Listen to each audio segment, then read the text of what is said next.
Hi everybody, I'm just checking in. I'm sorry if I'm a little stuffy. I naturally got the summer allergies. But anyway, I just wanted to do a brief check-in to make sure that we're all on the same page. So at this point, you should have already completed week 1 and week 2. I am finishing up grading these. I'll have them back to you by the end of the week. For this week and last week, you should have turned in the multimodal research guide sheet. And then this week, you should be turning in the annotated bib. I want to remind you that your term paper, that major research paper, it's over the same topic over the course of the semester. It's just being broken into 2 parts. So that way you get extra feedback from me and extra feedback from people in your class. And then that way you have more time to revise it and improve it for a stronger overall grade. But I do want to remind you that if you've not started writing it, you really should, because at this point you have the multimodal guide done, and then you've got most of your research done, and really it's just honing in on the writing process of it. I have on here some couple reminders, like the differences between databases and internet sources, and then if you want to use a personal interview, and here's just some writing tips. I want to go back up here because I just want to remind you that if you're unsure of how to find the databases, Winston, stop growling, baby. Sorry about that.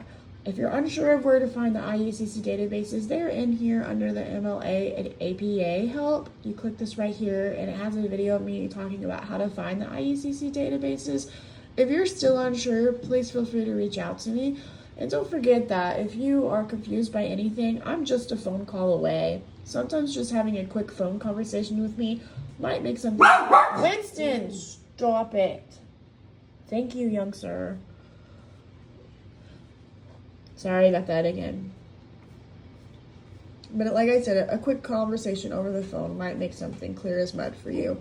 I'm going to start putting in like the final portions of the semester in here, just some small things to go inside there, but it's hard to believe that we're basically almost towards the end of the semester. But feel free to reach out if you have any questions or concerns. As we move on to the part 2, the final portion of this major research paper, I do want to caution you on the book reading guide. I don't expect you all to read a full book for this paper, but there's the art of skimming and scanning. I also want to remind you that you do not have to do some boring book. You can use a fictional book for this. For instance, if I'm writing a paper on leukemia or something, I might use the book A Walk to Remember by Nicholas Sparks. If you've read Nicholas Sparks books or even watched the movie, you'll understand that it's not just some boring book or movie. It's a book that has substance and it's a fictional world.